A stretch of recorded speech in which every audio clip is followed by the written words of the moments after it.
I think deep down inside, I was starting to feel like it was off, right? I was like, there's got to be more to life than this, but I hadn't really said it. I had never mentioned it. And then I saw a commercial on TV, and it has my favorite quote. The saying is, if they were to write a book about your life, would anybody want to read it? It was on a commercial for the US Navy. So I had no intention of joining the military, but the quote stayed with me. I saw it on TV multiple times, and I'm like, wow. No, nobody's going to read the book about my life. My life is boring. I go to a cube every day and I write code. Hi everyone, and welcome to episode number 23 of the Immigrant podcast, where we share stories of people who left their country to chase a better life.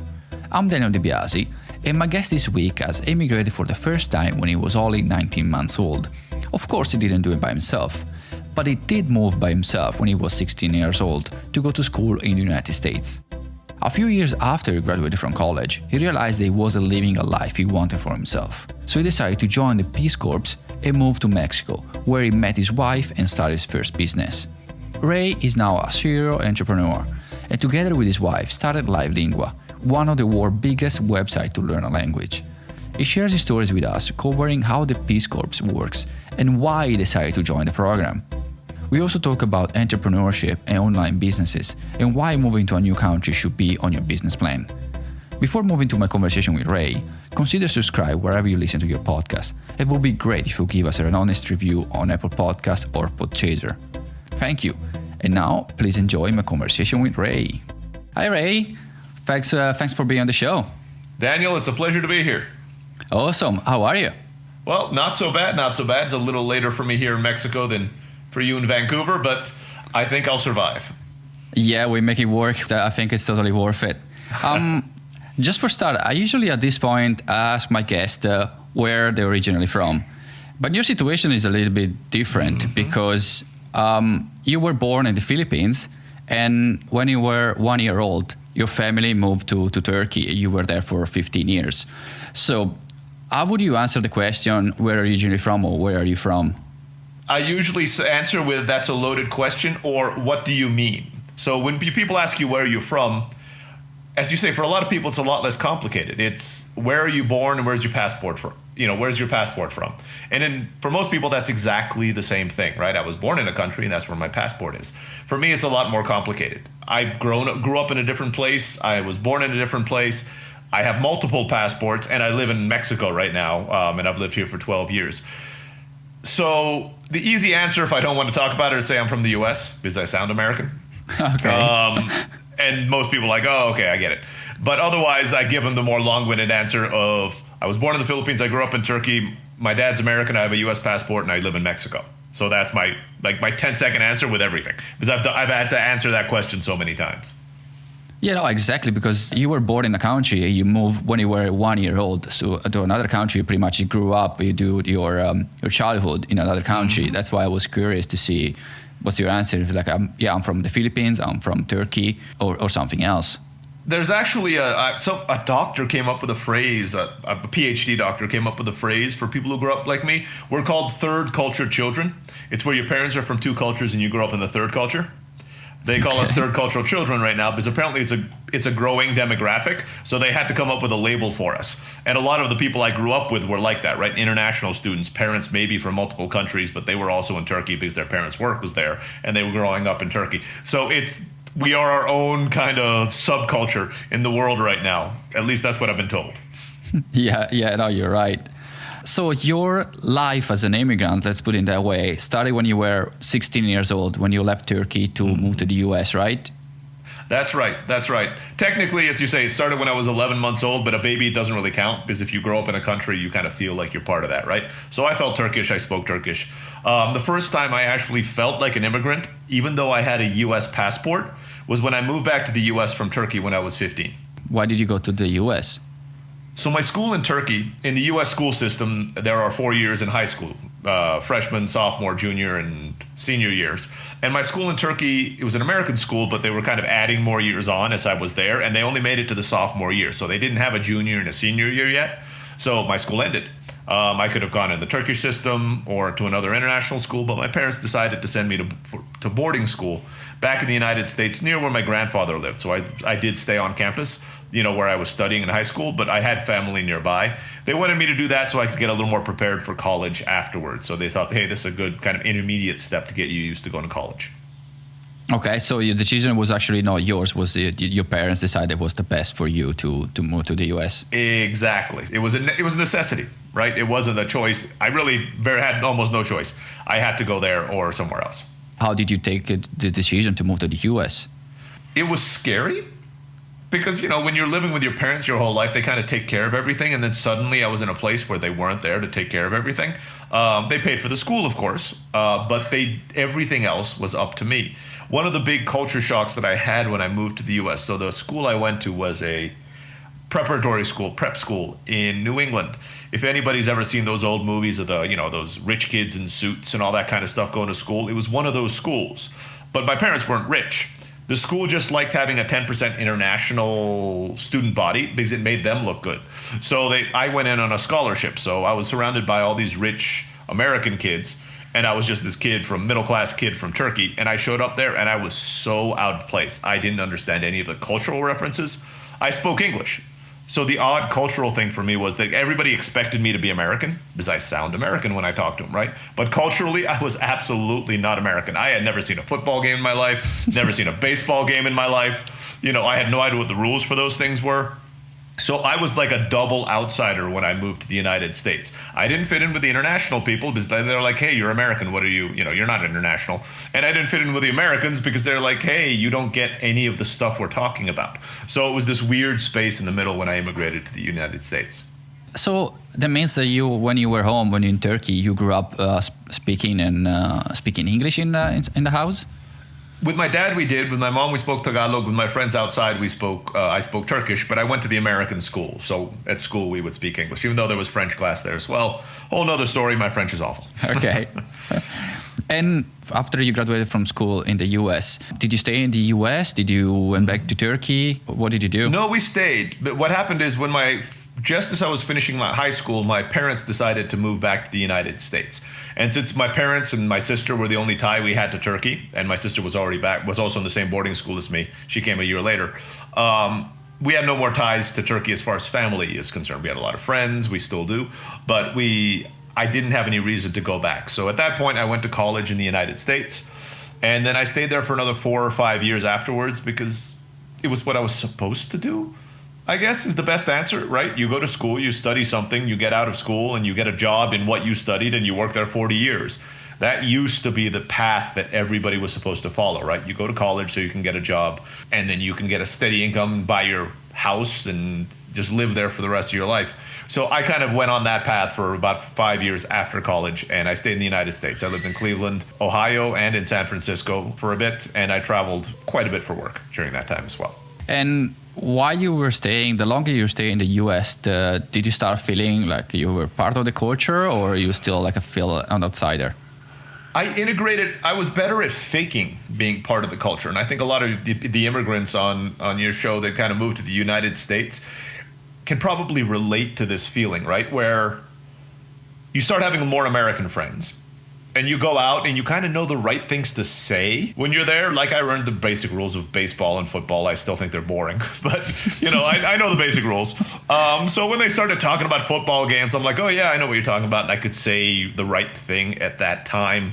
I picked up cultural stuff like, Friends. I hadn't seen it, so I ended up watching the whole, all the Friends. So all the jokes they would make, I would see that.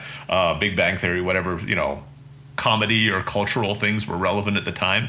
I made a point of picking them up so I could say them, but it just didn't feel like it felt like I was faking it, even at that point. So I had a lot of American friends. They probably said, hey, yeah, Ray's American. I did not feel that way while I was living in the United States. I mean, the culture between Turkey and American culture must be really different. It is, exactly. And also, I'm going to add to that, you know, my dad is American, but he didn't grow up in the U.S. either. So I had very little help on American culture from my dad. But my dad's blonde, blue-eyed, you know, American guy born in Vermont. But culturally, he lived, you know, he grew up his first 15 years in Africa, so that didn't help. My mom's Filipina, that didn't help. You know, I grew up in Turkey, that didn't help with American. I mean, I saw movies, you know, but how much does Hollywood help you understanding the American culture? Probably not very much. Yeah, no, fair enough. Yeah. I kind of like, I'm curious. So why did your dad grew up in Africa, right? In Zimbabwe? That's right. It was called Rhodesia when he lived there. Okay. They changed it to Zimbabwe after apartheid was lifted. So my grandfather was a missionary. He ran the first all-black church in Harare in Rhodesia at the time. So he was the minister there, and he was ministering, and the whole congregation was black. But the country was segregated, right? So obviously the kids would make fun of my dad at school as well, because, you know, hey, your dad works with black people, kind of thing. It was, you know, it was a very racist society. My dad tells an interesting story when he was a kid. You know, as a kid, we don't really realize racism. It's just, you know, everything's just kind of normal to us. And he remembers he would bike down the sidewalk on the street, and if there was anybody of African descent with black skin, they would jump off the street and let him by. And he would just assume that that's how everything worked, right? I mean, he wasn't trying to, you know, use his privilege or anything like that. He just thought, hey, I'm a kid driving down the street. But it was because he was a white kid that they would get off the sidewalk for him and let him go by on the bike, and nobody would ever stop him. Until one day, as the transition was happening, there were these college students who were black studying in college, and he was speeding down there, and they didn't get him off. They kind of stopped, and they threw his bike to the ground, and he was shocked that these people didn't get out from in front of him. And it never even occurred to him why they were getting out from in front of him. And he says, that's the first time I realized that there was segregation in the world. And my dad's very liberal, and, you know, he was a hippie at Woodstock, so, you know, any kind of racism, my cousins are Nigerian, right? Any kind of racism in my family is totally, totally frowned upon. But at the time, as a kid, he didn't even realize that that was there. So that's my dad's upbringing. And he went to the British school. Let's add some complication to it. So he didn't even go to the American school. He went to a British school, and he faked to speak with a British accent when he was a kid. So that's my American mentor. And it doesn't help very much. Yeah, going to the British school even add more complexity Exactly. into your story, into your background. Going back to your dad and what you said about racism and the way that people would treat him, did him have the opposite of that experience? Were actually people like were treating him or going against him because he were white? Not at the time, because this was right before there were two sides to it. This was right before apartheid was kind of lifted in Rhodesia. So at the time, a lot of the black people still feared the white people. So they wouldn't dare speak up against a white child in public, at least. And secondly, my grandfather was kind of known in the town, right? He was the one who supported the black people in the town. He was the one who ran the church. So my dad had that level of protection as well. The discrimination my dad saw the most of was actually from the white people in his school against him, because his dad was friends with black people. And that was just like, why would your dad, my grandpa, why would he be friends with black people? And it means you're friends with black people, and it means we don't want to be friends with you. So my dad, my uncle, my two aunts, they had a lot more discrimination from the white people who were originally from Rhodesia than from the black people who were from Rhodesia. Okay, interesting. So you were in the US when you finished college in the US, and you still don't feel like you're really fitting in with the culture. At this point, what did you have in your mind? Like you're trying to keep pretending maybe at some point you're gonna really fit in, or you were just planning to go somewhere else? So you're giving me too much credit that I was thinking everything through. I think a lot of what happens in life is you kind of get stuck in these patterns, right? You kind of get stuck on this path without even realizing it. And I was just following it. As I mentioned, graduate from college, get a good job, buy a house, then buy a bigger house, then buy a bigger house, right? That's the American dream that they talk about. Mm-hmm. And I just thought, I never questioned it. So I was kind of on that path. I was in a city, Cleveland, Ohio, which is not an awful place to live, but it's kind of the most blah place in the United States. I joke that there's a reason why whenever you watch those American shows and they want to kind of put a typical American town, they're always in Ohio. Like, it doesn't matter which show, Malcolm in the Middle, all of them. They're always based in Ohio because it's kind of the most blah place in the entire country. It's not too liberal. It's not too conservative. It's just kind of in the middle there. And I found that I was comfortable. And now looking back, that's kind of where most people, I think, get stuck. They don't get stuck because they're miserable. When you're miserable, you try to change your life, right? Yeah. But the most dangerous thing is when you're comfortable, because then you don't make the effort to change or make your life better. You're like, I'm okay, so I'd rather be okay and not risk it, or instead of risk it and maybe have a great life out of it. So I was in that state until I was about 26. I was a computer engineer. I was making a good salary. I had a condo. I had a car. The only thing left for me was a bigger house, bigger condo and a bigger car. That was kind of it. Get married and just get stuck there all the time. So that was the path I was on. Yeah, you're completely right there, because so many people, are in the same situation as you said. Like, you're comfortable. Maybe everything is not great. Maybe you want something else. Maybe something is missing, but you're comfortable. So why risk it to make your situation worse or make it harder? Why make your life harder for yourself where you're doing okay? Exactly. Yeah, that's a really dangerous spot to be. So how did you get to Mexico? So what broke me out of that pattern, let's call it, is honestly a commercial on TV. So I think deep down inside, I was starting to feel like it was off, right? I was like, there's got to be more to life than this. But I hadn't really said it. I had never mentioned it to my family or to anybody else, right? It was just kind of this nagging feeling on the inside that there's got to be more to life than this. And then I saw a commercial on TV, and it has my favorite quote, and it's up on the wall in my office right now. I custom made a poster for it because I couldn't find anybody who's made a poster for it. I did not come up with a saying. I can't find who did. But the saying is, if they were to write a book about your life, would anybody want to read it? It was on a commercial for the U.S. Navy. Now, my respects to everybody in the military, but I'm too scared for that kind of stuff. So they start shooting at me, I'm going to start running away. So I had no intention of joining the military, but the quote stayed with me. I saw it on TV multiple times, and I'm like, wow. No, nobody's going to read the book about my life. My life is boring. I go to a cube every day, and I write code. Yeah, I might have stuff at the end of my life, right? I might have a big house. I might have a car. But nobody's going to read a book about it. I wouldn't read a book about it. So that's what kind of got the ball rolling. And it was a really fast ball after that. I mean, I saw that commercial, went to work the next day. What happened at work the next day was pure coincidence. There was somebody who had worked at the company I was working at the time for 40 years. Great company I worked at. Always top 50 places to work in the United States. They treated us really well. And I got invited to his like a little lunch where they were giving him a watch saying thank you for 40 years of dedicated service to this company. And I was sitting there. I was a team lead. He was a team lead, and all the other team leads were in there.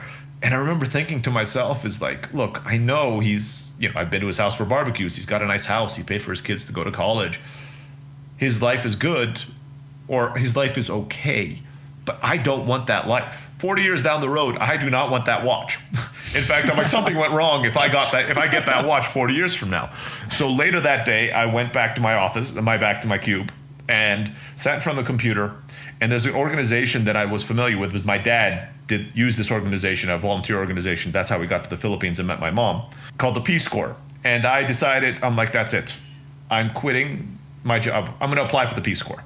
Usually that process for applying for the Peace Corps, they say, can take about 1 year to 2 years. There's medical checks, then they assign you to a country. And when I joined, you weren't able to pick your country. So, depending on when the group to your country left, it could be 1 year from now. So they said, don't quit your job. You start your application process, and, maybe 1 year, 2 years from now, we'll send you away. Yeah, mine was 3 months. Literally within 2 weeks, they accepted me. I passed all the medical stuff, and they said, yep, you're leaving in 8 weeks. So I had to sell my house, sell my car, move what little stuff I had left to the basement of my parents' house, and I was in Mexico 90 days later. So you're actually determined, okay, I'm leaving. So because you sold your house, it's not something that, okay, I'm going to go there for a while and then come back, I'm still having my life. You decided at that point that you were not coming back? Yeah. I thought I'd come back maybe to the United States, but I knew I didn't want to go back to Ohio. The house was lucky. I literally sold it in 24 hours. We put up the post. One person came and saw it the next morning, and he gave me what I asked for. That was it. There was no negotiation, nothing. In under 24 hours, my house was sold. So that was kind of, if you believe in superstitious stuff, I'm like, okay, I might be on the right path here, because, that doesn't happen. But it did happen in that case. So I was like, okay, something's going right.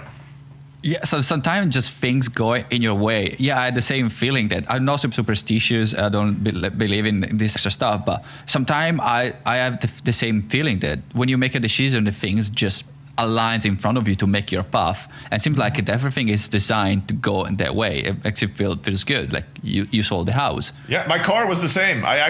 One of my coworkers wanted to buy the car for his son. He was looking for a car for his son, and he heard, because I told my boss, hey, I got 2 more months. I gave him more than 2 weeks notice, but I had a great relationship with him. Like, look, I'll help train this person. They actually said, when you're done, because the Peace Corps is a 2-year service, when you're done, your job's open for you. You can come back here in 2 years and we'll hire you back, because they thought I was coming back. But so he told people, and then another boss, another manager in another department was like, hey, what are you doing with your car? I need a car for my son. And I didn't own my car, right? I was making car payments on it at the time. And I told him, like, look, I just need to get rid of this thing. I've paid 2 years on it. It's got 3 years on it. It's got very few miles. We'll just transfer the car payment. I mean, you don't have to pay me anything. We'll just sign a piece of paper and you'll pick up the car payments after that. He's like, that sounds good. Just let me know a week before you leave and we'll sign the papers. So I even got to keep the car for like the next 2 months, and we just signed the papers like 2 days before I left. And that was it. Same thing happened with my furniture. A lady came in for her daughter who was moving into an apartment, loved all my furniture, bought it all, didn't need it for 2 months. And literally a week before I left, they're like, we're just taking it all. We're just going to move it out for you. I'm like, awesome. That's great. A few things were left. And I rented a car and drove to Boston and left them at my parents' house. That's awesome. So why did you decide to join the Peace Corps? Because you felt like the call, or because it was just an easier way to move abroad? Yes, the second one. I wanted to move abroad. I wanted to immigrate again. But there was this weird, I'll say catch-22 for anybody who's familiar with the book, about moving abroad, which means in order to get a job abroad, you needed to have international experience. But in order to get international experience, you needed to get a job abroad. So I was sitting there, I'm like, wait. I'm like, I can't get the experience because I don't have the experience. That was kind of the situation I was in. So in order to get the experience, I'm like, okay, I'm going to join the Peace Corps. That'll get me 2 years of international experience. That way, when I apply for international jobs later, I can have 2 years on my resume already of having worked internationally. The pay is nothing in the Peace Corps. It's a volunteer organization. It was a few $100s a month. But at least that would be on my resume, and that could help me get another job in the future. That was my plan when I joined the Peace Corps and they sent me to Mexico. For maybe the people, the listener, they are interested in doing the same, to join the Peace Corps.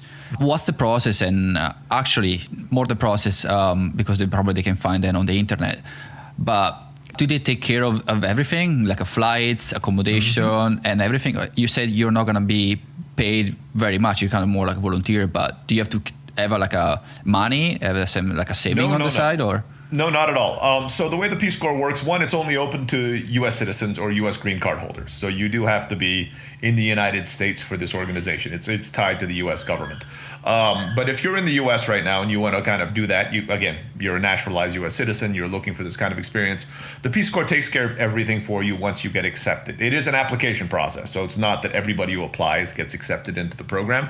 It used to be a little easier, but nowadays, non-COVID, because we're recording this in COVID, and the Peace Corps has actually shut down their programs for the last 6 months. They pulled everybody back to the United States for safety. But normally speaking, when you apply to the Peace Corps, you can be of any age, and they will take care of everything for you. So what happens is they tell you, okay, this is the leaving date. You all go to Washington, D.C. They buy your plane tickets from wherever in the United States you are, and they fly you to Washington, D.C. You get 3 days of orientation there. Then they put you on a plane and they fly you to whatever country you're going to be serving in. And they serve in a lot of countries. A lot in Africa, a lot in Southeast Asia, a lot in Latin America. Generally, you're going to poorer countries, so they're not going to send you to France. So if you're dreaming of going to Paris in the Peace Corps, that's absolutely not going to happen. Based on your background, they'll send you to where you're needed the most, right? So a lot of people do it straight out of college, so you might not have that much experience. They'll send you for HIV education, helping with HIV education in Africa, which doesn't necessarily need a skill set. They can teach you what you need. You just have to you'll be placed in a village, and your job will be to educate the locals there. So what they do is they get you to the country, and then you get 3 months of training while you're there to whatever job you're going to be doing, in addition to language training. So 3 months of full immersion into whatever the language and culture you're going to have. For me, it was Spanish. I lived with a Mexican family. They'll place you with a family. So that does not speak English. That's kind of one of the rules of the families for the Peace Corps, right? They do not want a family speaks English. Otherwise, we'll speak English to each other. Yeah. So you go there and you need to learn the local language in order to be able to communicate. And you learn their culture. You eat breakfast with them. You eat dinner with them. They invite you to their birthday parties, all that kind of cool stuff. When you're done with the 3 months, they send you out to wherever you are stationed. So in my case, I was near the Guatemala border. in Mexico, very far away from the main offices. They sent me there, and I had survival Spanish. I could do basic conversations in Spanish, but then all your coworkers do not speak any of the local language either, so you better get better at your language because otherwise you can't communicate. I know, Daniel, your experience was similar when you went to New Zealand, right? You learn English or you don't survive, right? And for me, it was learn Spanish or you don't survive. Yeah, with the difference that took me way longer than 3 months to be able to have a conversation, but that's another. But you didn't have somebody paying for a full immersion English program for you either, right? That's what the Peace Corps does. So you know, one of the beauties of the Peace Corps is, you're right, they don't pay you very much. I made a few $100s a month. It's enough to live at the level of the people you're working with. That's kind of the rule, right? So if you're in a small rural village in Africa, they'll pay you what a middle class person in that village makes, right? Different salaries depending on the countries you're in. In Mexico, it was middle-class Mexican. I didn't rough it as much as a lot of people who got sent to other countries in the world. But there are some additional benefits to the Peace Corps. If you are a U.S. citizen, when you get back, a lot of colleges do offer you full scholarships. So if you want to get your master's, your PhD, or go back and get another degree, they will, the colleges will pay, because you served in the Peace Corps, will pay for your new degree while you're there. And also, if you want to get a government job in the United States, it kind of opens the door for you. So a lot of people move from the Peace Corps into the U.S. State Department, right? So or those USAID or those kind of aid organizations. It opens a lot of doors. And the final thing is they teach you another language. So you do not make it through 2 years in the Peace Corps without learning another language. I mean, it just doesn't happen because you need to use it every single day. It might not be a useful language. You might be sent to, learn something from a northern part of Nigeria, like Hausa or something like that. But you will learn another language, and that'll change your perspective on the world. Every country they serve in, they speak another language. There's no country that they speak English. Well, technically, there might be some. For example, in the Philippines, where my dad served, they speak Tagalog and Cebuano, but educated Filipinos speak English. The TV is half in English. So, it's there, but there's also the Filipino languages. There might be a few other countries. I know some of the countries they send you to are islands in the Caribbean. Mm-hmm. I think Jamaica might actually have a Peace Corps program, so they might speak English there, but it's rare. I mean, it would be hard for you to find a program that's spoke English. There might be one or two, but a large majority of them do not. Yeah, but at the same time, the beauty of doing something like this is to go to another country with a different culture and a different language. That's the beauty of it, right? Absolutely. I would have been disappointed if I got sent to a country where they spoke English. In fact, I probably would have said no. I mean, you can always turn them down, right? When they accept you. If they had sent me to a country that spoke another language, spoke English, I would have said, no, I'm not doing this. But it didn't. I thought I was going actually to one of the former Russian countries when I applied, because they kind of implied that. So I thought I was going to learn how to speak Russian. But no, they sent me to Mexico. Probably easier language to learn and more warmer. Yeah, that was what I was about to say. It's a lot warmer down here than it would have been in like Ukraine or something like that. I would have had to pack a lot more winter clothes if I had been sent there. Totally. So you said that, because I checked the website, the Peace Corps website, and you can kind of really see or can actually decide where you can go. Was that your case, or they decided? No, they did that about 3 or 4 years after I was done. When I was in the Peace Corps, they would send you wherever you were needed the most, and you had no say in it. You could say no and say, please, can I go somewhere else? And they may accept it. Mm-hmm. They might say, okay, here's another option. But half the time, apparently, they would say, no, you take it or we'll find somebody else and thank you for your time. So that has changed. That's something newer. In the newer application, you get to pick where you're going. Another thing you said earlier, that depend on your skills, depend on your background, they send you to a country where they need it the most. So why did they send it to Mexico? Yeah, so the thing about Mexico is, for anybody who's visited it here, it's not a third world country, right? It's not like certain countries in sub-Saharan Africa, right, where you need to help them build a well, so that they have water. Mexico's actually pretty developed. It's part of the G20, just like Italy, right? I mean, it's one of the 20 richest countries in the world. So it's not that impoverished. So what they needed here, the way the Peace Corps works, is actually only allowed in countries where they're invited. Peace Corps doesn't reach out to countries and say, can we send somebody? It's the country that says, hey, can you send us some Peace Corps volunteers? So at the time, I think there were some friction between the United States and Mexico, and this was an olive branch. Hey, Mexico said, we'll invite some Peace Corps people over here, so we'll fix whatever diplomatic issues we're having. But Mexico also said, we don't need you to build us ditches. I mean, in the city I live, there are more Ferraris than, there's computers and stores and malls and Costco's. But we do need people who need to help on technology. I was the youngest person actually accepted into the Peace Corps Mexico program when I started, because half the people I worked with were like chemical engineers with 40 years of experience. They'd worked at Procter and Gamble. They had just retired. There was a Rhodes Scholar who had been in Oxford with Bill Clinton. I mean, these are the level of people that I got sent down here with. The reason I got sent was I was 26, 27, and I had about 4 or 5 years of experience writing applications for phones. This was before iPhone times, but applications for phones. So they're not going to find anybody with 10 or 20 years of experience with that because phones hadn't existed that long. So in Mexico, they requested me because they're like, wow, somebody with 5 years of experience in this kind of technology, we'd love to have them down. So that's why I got sent to Mexico, and it ended up working out. So what was the average of the people sent over there? Average age? Average age, yes. Yeah, average age was 48. I was 26. Oh, wow. No, there was 2 people in their 20s, 2 people in their 30s. Nobody in their 40s. That was the average age, but there was nobody there, and then everybody else was 50 and above. And in my group, about 23 people. I was the baby.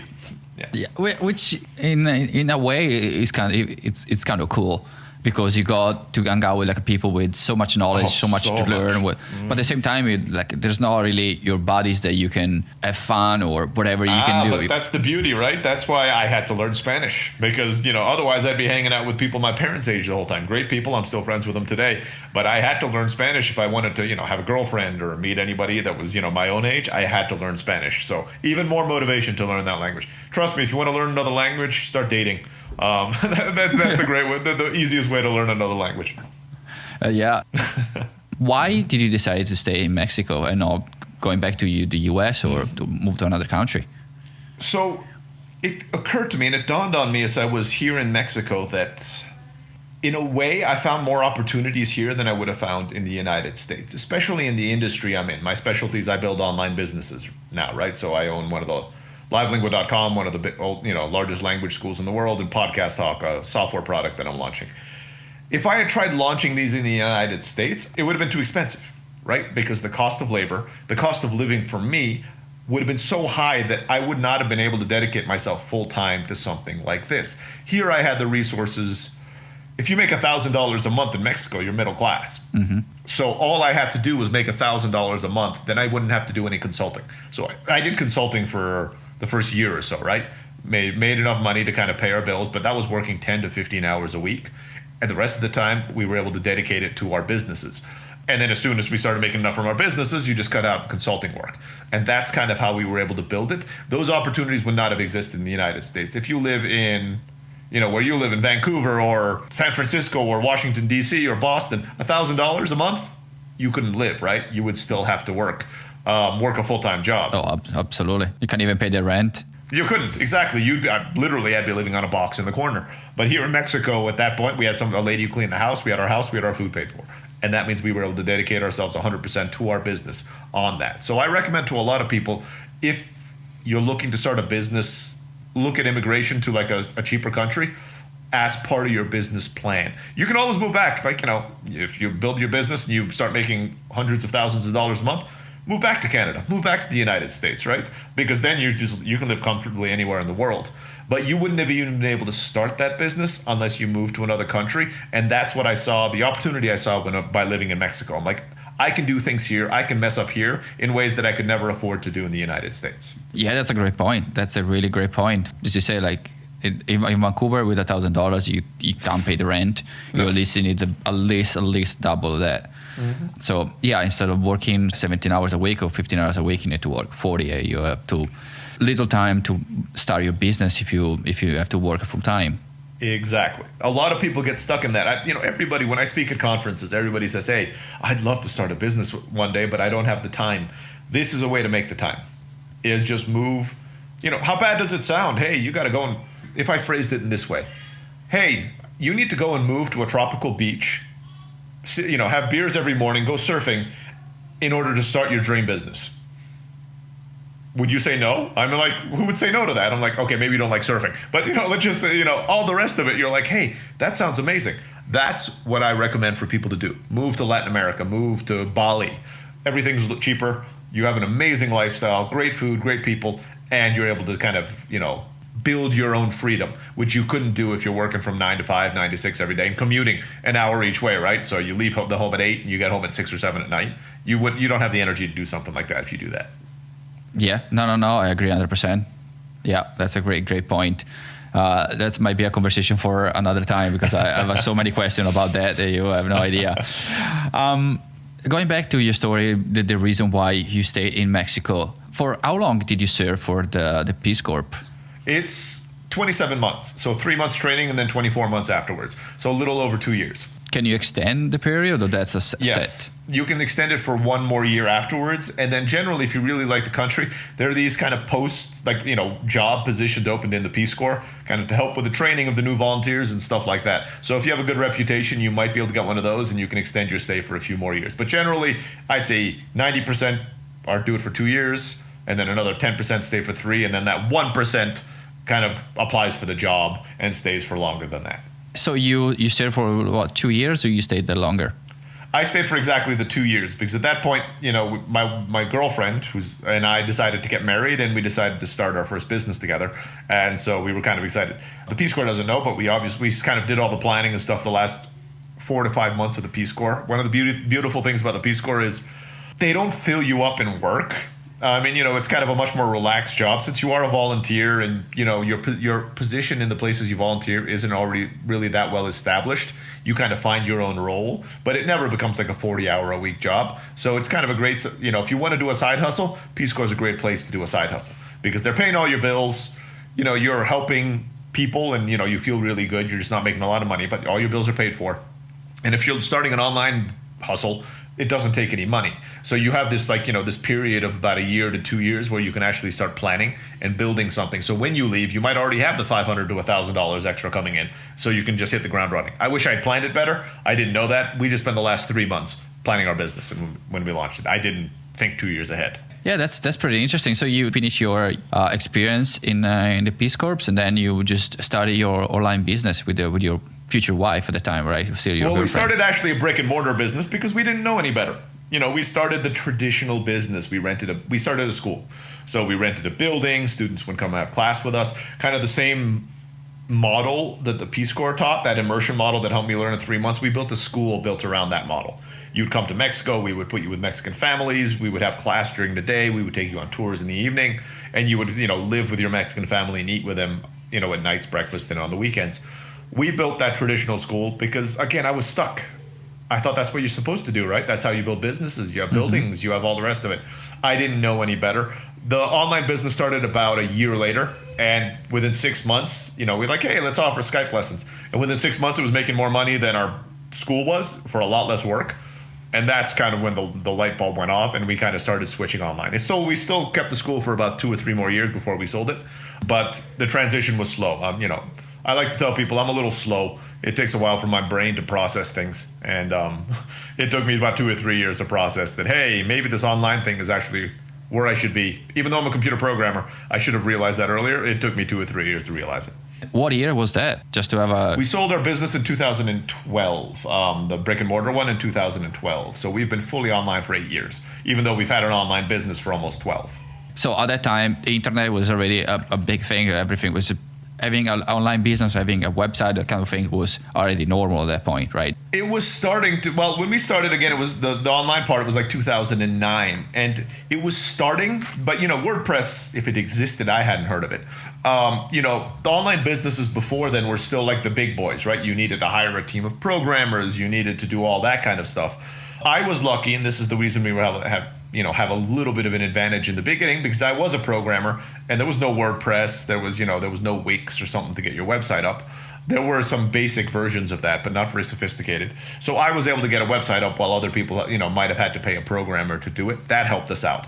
But within 2 years, by 2010, 2011, all of these things existed. It became, the online world started becoming accessible to small players, like small businesses, right? Like us. I consider us a small business. But small business means you make $100,000 to $2 or $3 million in sales a year. That's a small business. Amazon would never even look at us, right? Google couldn't even care less about us. We're just so small, they wouldn't even notice. But to an individual, to a family, if I said, hey, you can start an online business that'll make you about $300,000 a year, to us, that's good. To big businesses, that's not worth their time. But that's what the technology allows you to do today. You don't need to be a programmer anymore, right? Anybody can start a 6-figure business online if they're willing to put in the work. It's not a 30-day hack either. So if anybody goes into it, taking those courses and say, build your e-commerce store in 30 days. Yeah, no, you don't. No, you're not. I mean, you yeah, might be able to build it. It's not going to make any money in 30 days. And you might be able to get the website up. But that's about it. Yeah.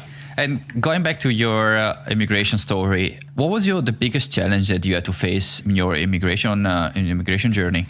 So the biggest challenge that I faced when I moved, part of it was the U.S. was the cultural one. The second one, when I moved to Mexico, was just the paperwork. And I think a lot of people who have immigrated can go through exactly the same stages. Might be a little worse in Mexico, because the issue is that everybody you talk to says I needed different papers.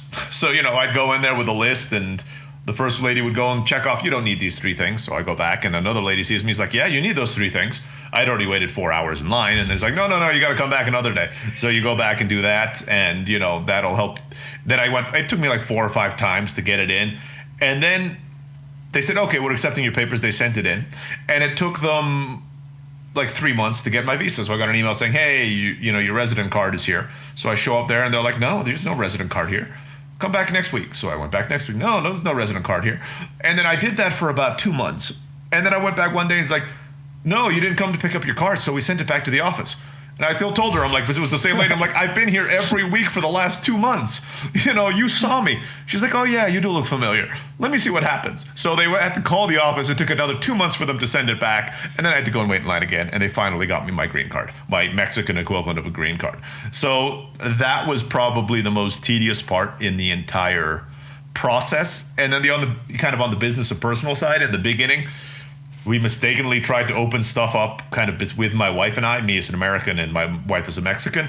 Yeah, that wasn't a good idea. Now we just open everything in my wife's name, because as soon as you throw a foreigner into the mix, people don't know what to do. They're like, I don't know what papers you need, I don't know all that. So we put them all in my wife's name, and since she's Mexican, that has made things a lot easier. But we didn't know that for the first year or two, so we kept on trying to put my name on things, and it was a waste of time. Yeah, because I thought, because you got a US passport, it would be easier to move to Mexico or to get paperwork in Mexico, because usually it's the other way around, for people from Mexico move to the US. The US, at least up to a point, the process is a little more streamlined in the sense that, they have a checklist, and that's the checklist. You have to send it in. Mexico, and I think a lot of Latin American countries are this way.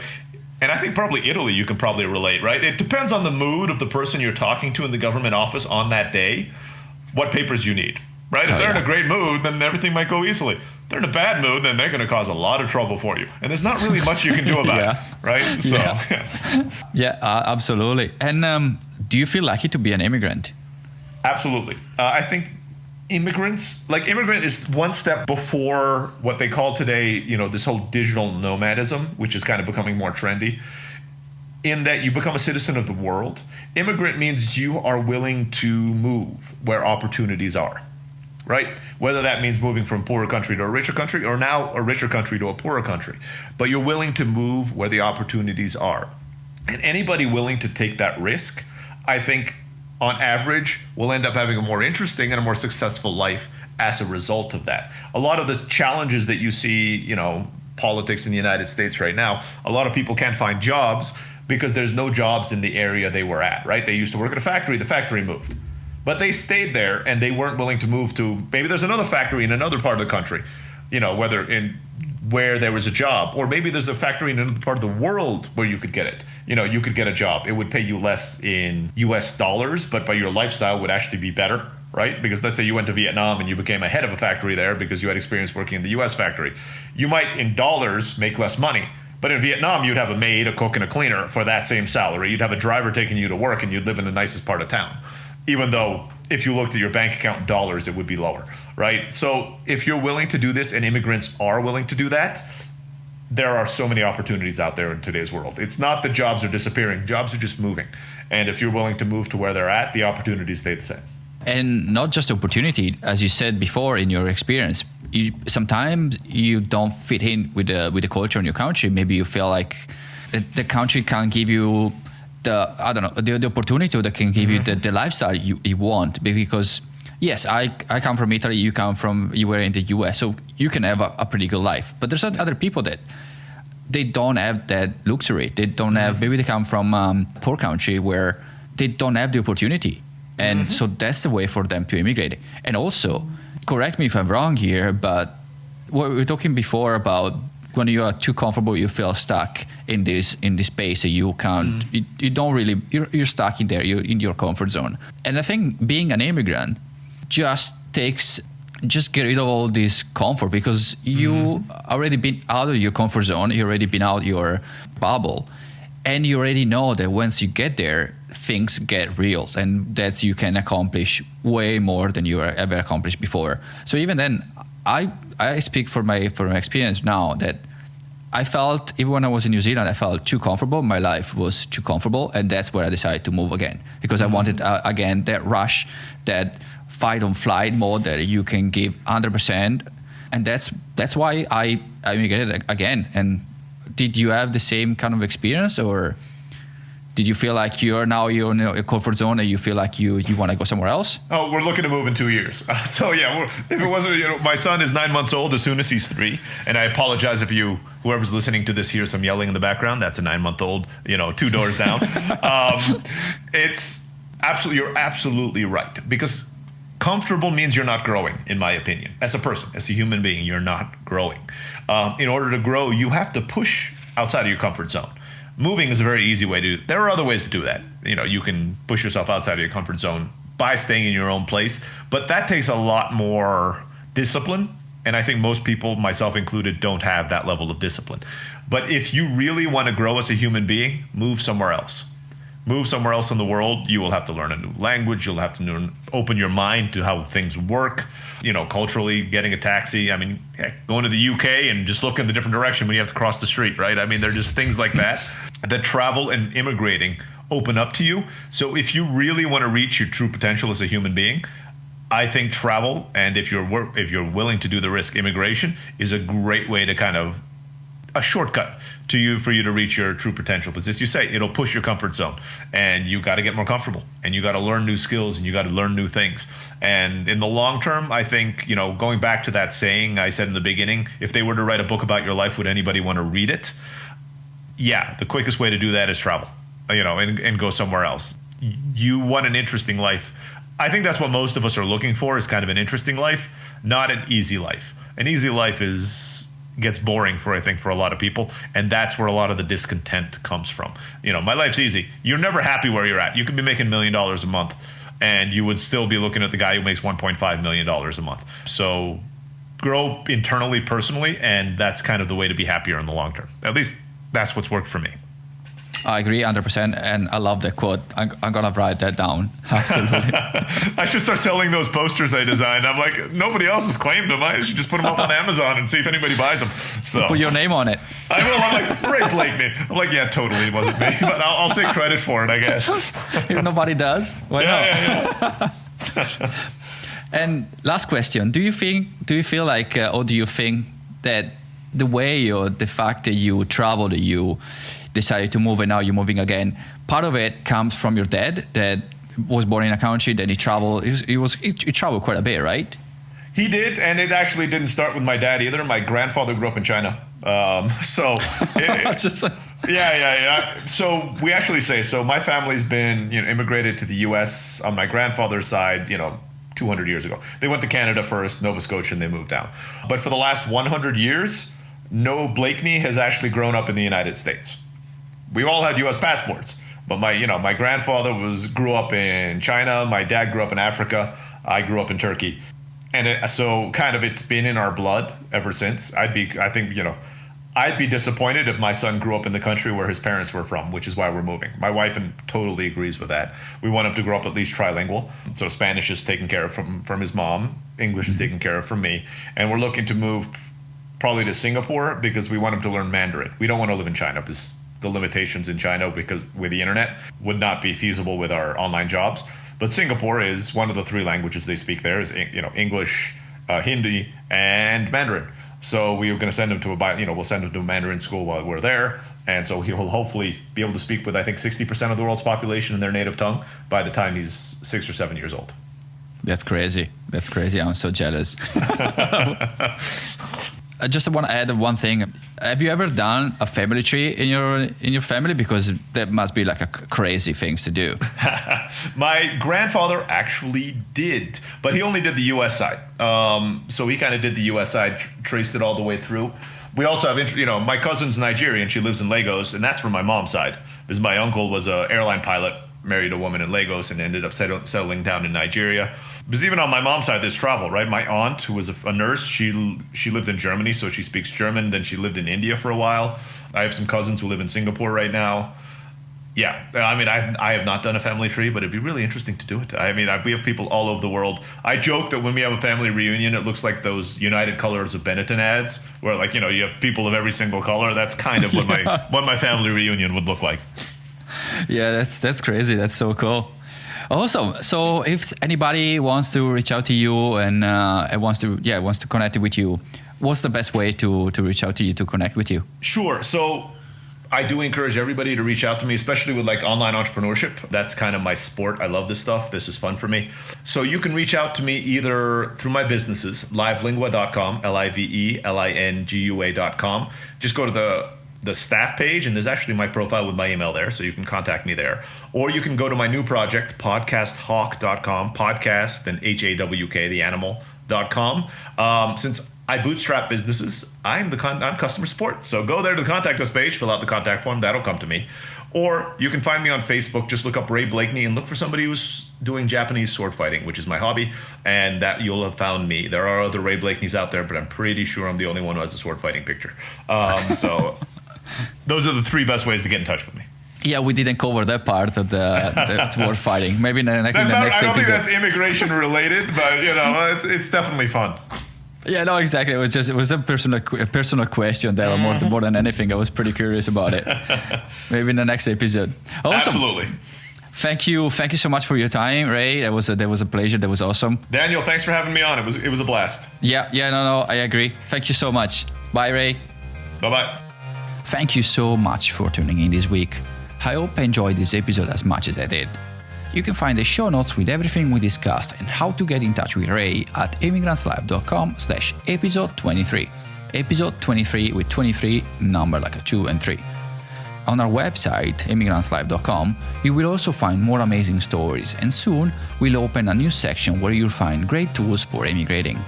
I'm also working on an immigration page where you'll be able to ask immigration's question to certified professional. You can subscribe to our newsletter so you won't miss anything when it comes out. If you want to be on the show, you can visit immigrantslive.com/yourstory. Thanks again for listening. Talk to you in the next one. Ciao.